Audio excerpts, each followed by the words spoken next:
Specific issue पे हम आपको ये न्यूज़ बाइट दे रहे हैं कि जो शिमला के स्कूल्स हैं,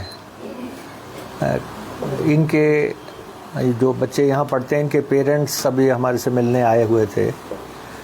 काफ़ी संख्या में पेरेंट्स थे और ये डायलॉग करना चाहते थे कि जो स्कूलों के बसों के मैं हूँ HIV वायरस, नाम तो सुना ही होगा। मुझे वो लोग बिल्कुल अच्छे नहीं लगते जो मुझसे दूर रहने के लिए हर बार कॉन्डम का इस्तेमाल करते हैं। जब खून चढ़वाने की जरूरत पड़ती है तो मान्यता प्राप्त ब्लड बैंक में चले जाते हैं। कोई बात नहीं, इन लोगों को अगर मुझसे दूर रहना है तो मैं भी ऐसे लोगों से दूर रहता हूं। तो मैं हूं HIV वायरस। मेरे बारे में जानने के लिए 1097 पर कॉल करके सवाल किया गया। हिमाचल प्रदेश राज्य एड्स नियंत्रण समिति द्वारा जनहित में जारी। किराए हैं उन पे सरकार द्वारा से गौर करे। तो मैं ये आपके ध्यान में लाना चाहता हूँ कि जो हम स्कूलों को बसेस देते हैं यहाँ पे HRTC, हमें उससे लगभग 4 करोड़ रुपया घाटा होता है और 42 के आसपास डेडिकेटेड बसेस हम इनको उपलब्ध करवाते हैं। और स्कूलों से HRTC ने टाइम एंड अगेन आग्रह किया था कि आप अपनी बसेस डालें। पूरे हिमाचल में स्कूलों ने अपनी बसेस डाल ली हैं। Shimla is the only exception जहाँ पे स्कूल्स बसेस नहीं डाल रहे हैं। अदरवाइज़ कोई भी पूरे प्रदेश में अब बसेस HRTC से नहीं लेता है। तो हमने जो रेट्स तय किए थे उस पे पेरेंट्स का ऐतराज़ था। उनका कुछ का कहना था कि हमारे, कोई कह रहा था कि 2 बच्चे पढ़ते हैं, कोई कह रहा था 3 बच्चे पढ़ते हैं और उस हिसाब से हमें ये राशि देनी संभव नहीं हो पा रही है। तो हमने MD साहब के साथ और हमारे ऑफिसर्स के साथ द्वारा से उस पे गौर किया। तो हमने जो हमारा जो 1800 का स्लैब है, 2 स्लैब थे हमारे, एक 1800 का, एक 2500 का। तो पेरेंट्स में से ही कुछ लोगों ने बात रखी कि आप 1200 और 1800 के स्लैब तय करें। तो और कुछ का कहना था कि जो 5 किलोमीटर का स्लैब है 1800 का, उसको 6 किलोमीटर का कर दें। तो हमने उनकी बात को अधिमान देते हुए, क्योंकि बच्चों का मसला है और हम वेलफेयर ऑर्गेनाइजेशन भी हैं, हम बहुत दूसरे लोगों की मदद करते हैं और उस लिहाज से हमने जो पहला स्लैब हमारा है उसमें 600 रुपये की कमी कर दी है।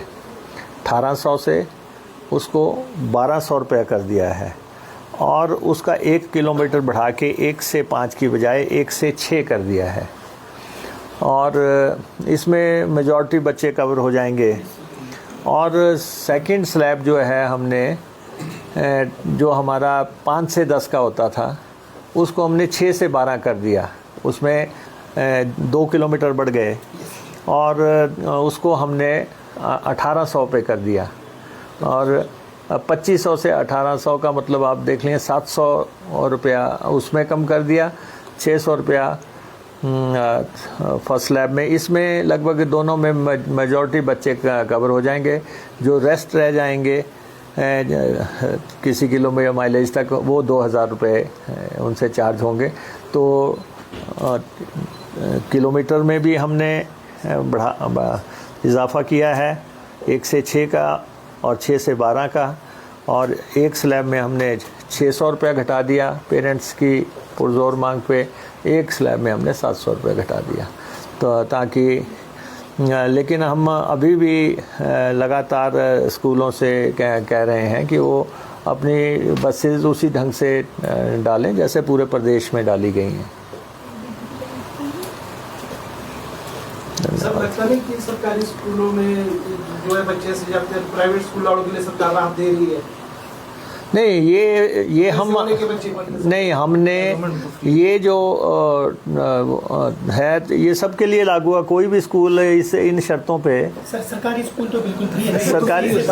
बिल्कुल फ्री है। सरकारी स्कूल वैसे भी फ्री हैं, लेकिन कोई भी स्कूल पूरे प्रदेश में अगर इन दरों पे बसेस मांगता है तो हम देने के लिए तैयार हैं, क्योंकि 42 बसें हम देते हैं। ये डेडिकेटेड बसें हैं, ये सुबह 7 बजे चलती हैं, पीक आवर्स में बच्चों को लेकर चलती हैं। फिर जब दोबारा स्कूल छूटता है वो भी पीक आवर्स में ही हैं। शाम को इन बसेस को हम कहीं दूर दराज दुर्गम इलाकों में भेज भी नहीं सकते, क्योंकि सुबह 7 बजे फिर बस चाहिए। तो ये 42 की 42 बसें लगभग डेडिकेटेड बसें हैं। तो बच्चों के लिए जो सुविधा जितनी राहत हम दे सकते थे वो हमने प्रदान कर दी है। सर, जो ये फैसला आपने किया है, क्या इसमें भी आपने इंश्योर किया है कि जो स्कूल प्रबंधन जो फीस लेते हैं इसको लेकर या किराया लेते हैं वो भी कम किया जाएगा छात्रों से? नहीं, देखिए, वो तो स्कूलों का और पेरेंट्स का आपस में है। हमने तो कहा था पेरेंट्स को कि स्कूल प्रबंधन तो इन बच्चों के पास भी नहीं बनाते स्कूल में। हमने कहा था कि आप पेरेंट्स को जो आप लाइन में लगाते हैं तो आप स्कूल में पासेस बनाएं, लेकिन वो बसों के मसले में को बिल्कुल अलग रखते हैं और अपना जो फीसेस लेते हैं उसको वो अलग रखते हैं। लेकिन बहुत जल्दी हम इनको ऑनलाइन कर देंगे और किसी को भी पैसा जमा कराने के लिए या पास बनाने के लिए हमारे HRTC प्रबंधन के पास नहीं आना पड़ेगा। और ये अब चंद दिनों की बात है। हमारे MD साहब इसमें पूरी तरह एक्सपर्ट हैं IT सेक्टर में, और पूरा ट्रांसपोर्ट को ही किस ढंग से डिजिटल करना है उस पर हम लगे हुए हैं। सर, जो मिनिमम किराए में बढ़ोतरी हुई थी उस पर भी कोई पुनर्विचार करने का है? नहीं, वो इशू हमारे सामने नहीं है। भारतीय जनता पार्टी के समय में 46% इंक्रीज़ हुआ। 2 बार उन्होंने इंक्रीज़ किया, एक बार 21% इंक्रीज़ किया, एक बार 25% इंक्रीज़ किया। हमारा तो कुल मिला के 15% का इंक्रीज़ है। और हमारे पास HRTC अभी भी गवर्नमेंट से 60 करोड़ रुपया की ग्रांट ले रही है पर मंथ, तब हम जो हैं पे एंड पेंशन को सुचारू रूप से चला पा रहे हैं। बहुत बहुत धन्यवाद।